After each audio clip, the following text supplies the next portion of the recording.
happy. I'm happy on the road. The song Happy on the Road came to me on the M40 near Oxford, as usual. Huge 2-mile traffic jam. Everybody unhappy. Mobile phones going berserk. And to my left, there was a truck.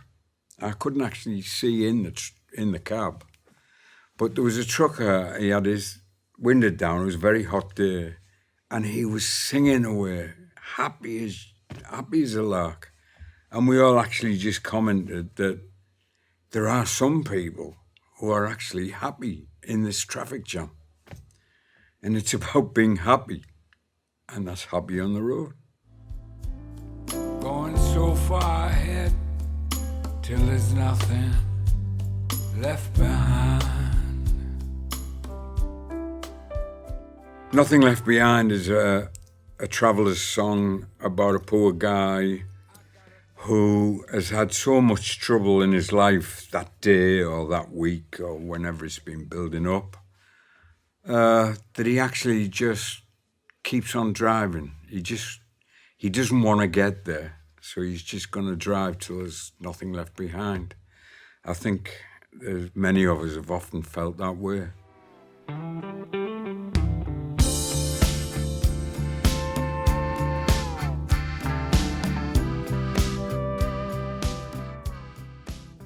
Road Songs for Lovers is a personal song, although it means the same to a lot of people.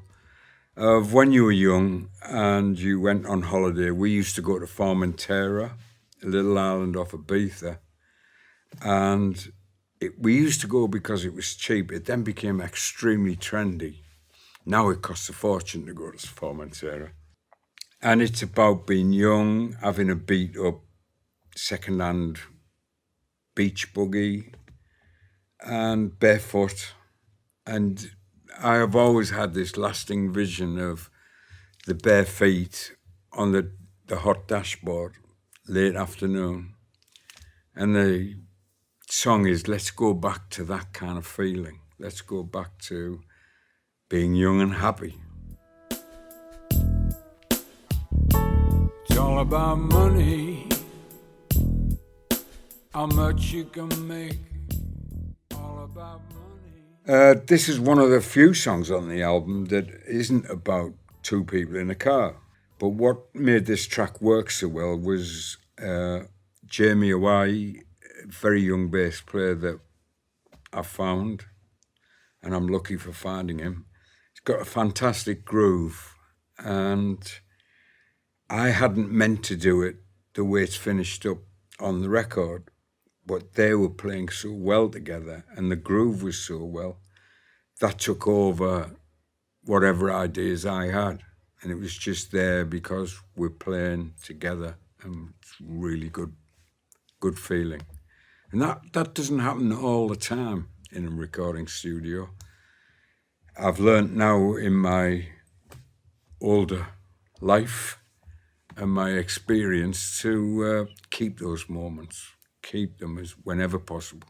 The song itself that gave me the idea was when I once found myself thinking, I need something to buy.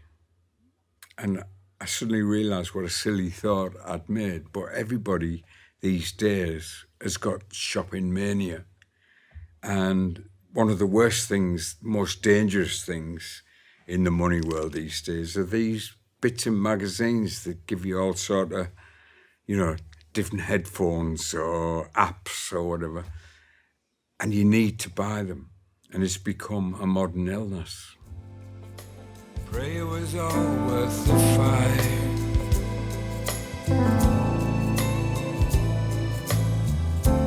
Two lost souls. The couple in the car in this song are two people who've been workmates and have been together years. And every night they do the same drive from work to where they live. And they get to know each other extremely well over the years. And they start to have a kind of emotional feeling between each other that doesn't have kitchen element in it. It's only the nice parts of life, because when we live with people, we have to take every part of life. And they get to the point of the turn-off on the motorway, and on this particular occasion, they go past the turn-off and into the night. And we shouldn't judge them, because we don't judge anybody. Two lost souls.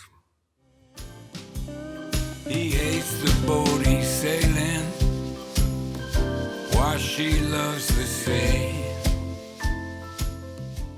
Rock My Soul is another two people in a traffic jam, but this time it's different to Two Lost Souls. This time they're not getting on. You know, this is the other kind of relationship in the traffic jam. And I think the line that sums it up is, he sees the clouds and she sees a big wide sky. And it's about two different ways of looking at life. And they're obviously not going to get on, these two. And they may not even survive this traffic jam. Can't stay, I gotta be moving. I gotta be moving. This song is about actually the fact that somebody else told me that this was me, that I always need to be doing something next week that I didn't do last week. I always need to be doing something that I've never done before. And yeah, it can drive some people around that person crazy. But it is me. I'm always wanting to move on. I'm always looking for the next day. And the nice thing about it is, yet again, such a great bass groove of Chris Rea. It's a fantastic, you'd think it was Philadelphia. One of those where you keep the take because it felt so good. And it does sound, Jamie and his dad, who is the guitarist, which not a lot of people know, is such a good guitar player and so American, East Coast American, not West Coast. And it actually does sound like it was done in Philadelphia or Washington. And I'm really proud of that. No matter what you do, no matter what you say, give me the road ahead any day. Give me the road. The road ahead is, we're still in the same traffic jam, but this guy likes to be going somewhere. And it's a song about always being optimistic about the next week. And no matter what you do, no matter what I say, give me the road ahead any day. And most Chris Rea fans at the moment think that's the most Chris Rea type song. It's got the driving blues influence about it, and it's got slide guitar, which I've now got quite a happy following for. The road ahead, give me the road ahead any day.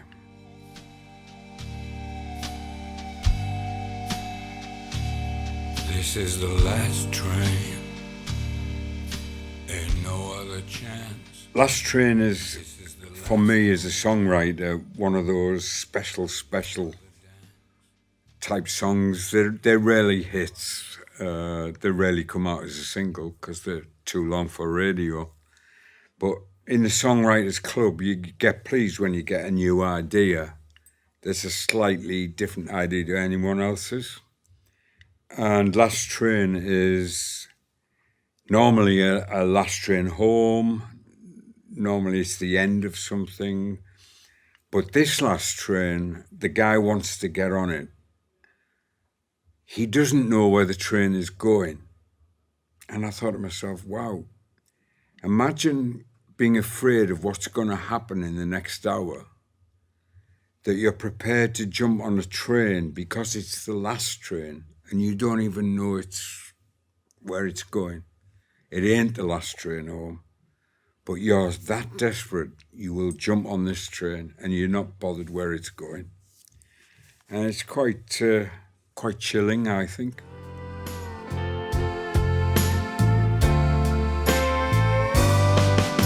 So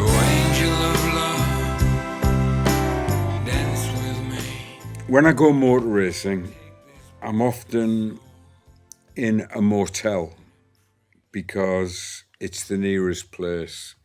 You always start early on the morning when you go motor racing. So this motel is likely to be near the circuit. So it's not normally the type of hotel you would go to for a holiday. And you find yourself there with other people who have to be in that motel that night for work reasons, not because they actually want to be in a hotel. And one night I was looking at this guy who was telling a story to the lady behind the bar about he'd forgotten what his dreams were. It's been such a long time. And she starts to awaken in him when he was young. And it's kind of this song on the jukebox. And he's hoping she's going to be the angel of love.